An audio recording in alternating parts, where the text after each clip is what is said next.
আসসালামু আলাইকুম রহমতুল্লাহি ওবরাকাতু। দেশ ও দেশের বাইরে যারাই আমার ভিডিওটি দেখছেন, আমরা নেত্রকোনা কলমাকান্দা রংসাতি ইউনিয়ন পাঁচগাঁও ইন্ডিয়া পাহাড় বর্ডারে আপনাদেরকে সকলকে স্বাগতম। আমার সামনে আছে আমার বাইশটা প্রাণপ্রিয় বিএনপির ভালো পর্যায়ে কি জানি নেতা, ওনার কাছ থেকে সাক্ষাৎ নিব। হ্যাঁ, উনি কিছু বলবে আমাদের পাহাড়ে এসে, তার অনুমতি আমরা কিছু শুনবো। ইমরান, হ্যাঁ কিছু একটা বলো, মানে প্রতিনিয়ত পাহাড়ে আসো, আজকের অনুভূতিটা কেমন লাগছে বলো। আজকের ওয়েদারটা ভালো লাগতেছে। জি, তারপর খুবই আইলাম। আমরা তো এই যে পাহাড়ের পুলিশের ক্যাম্পে চলে গেছিলাম, ইন্ডিয়ান ক্যাম্পে। আমরা তো গেছিলাম, আমরা যে জায়গাতে গেছিলাম হ্যাঁ ওই দিক দিয়ে যাইয়া একদম ওই কাছে গেছিলাম, ঠিক আছে? হ্যাঁ, কাছে আমরা দেখার পর আমরা তো দৌড়ে চলে আসলাম। চলে আসছি নাকি। যে সাক্ষাৎ হতো, কিন্তু তারা কি করতো আমাদেরকে ধরতে পারতো, তাহলে আমাদেরকে দৌড়া দিত, মাইমুর দিত, বাড়ি বাড়ি দিত দৌড়া। আচ্ছা আচ্ছা, সেই জায়গায় তাহলে কি আমাদের বাংলাদেশে কোনো পাহাড় নাই? না না, এইদিকে বাংলাদেশে কোনো এই যে এই জায়গাটা, এই সুন্দর মাঠ, এটা বাংলাদেশ, কিন্তু আমরা একটা মাঠ বানাই খেলাধুলা করি নাকি?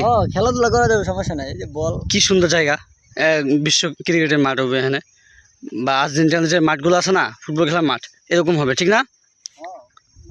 সেই সুন্দর। হ্যাঁ খেলা হইতো না। হুজুরা, এখানে যদি মাঠ বানায় কি হবে? বিশ্ব ক্রিকেটের মাঠ।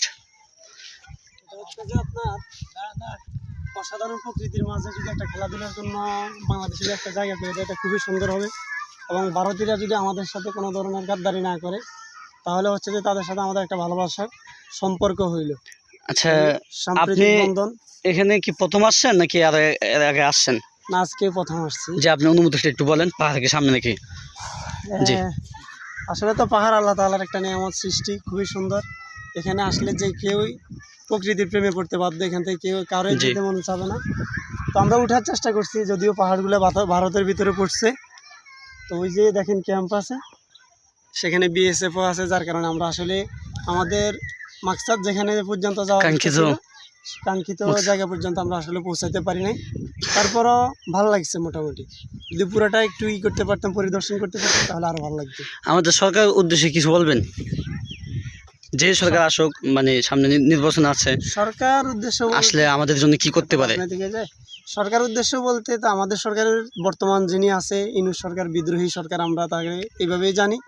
উনি যে পদক্ষেপগুলো নিতেছে এগুলো আসলে ভালো, কিন্তু ভারতের সরকারের উদ্দেশ্য বললে বলা যায়, সেটা হচ্ছে যে তারা শুধুমাত্র বাংলাদেশের স্বাধীনতাকে তারা প্রাধান্য না দিয়ে বাংলাদেশের যে কোনো একটা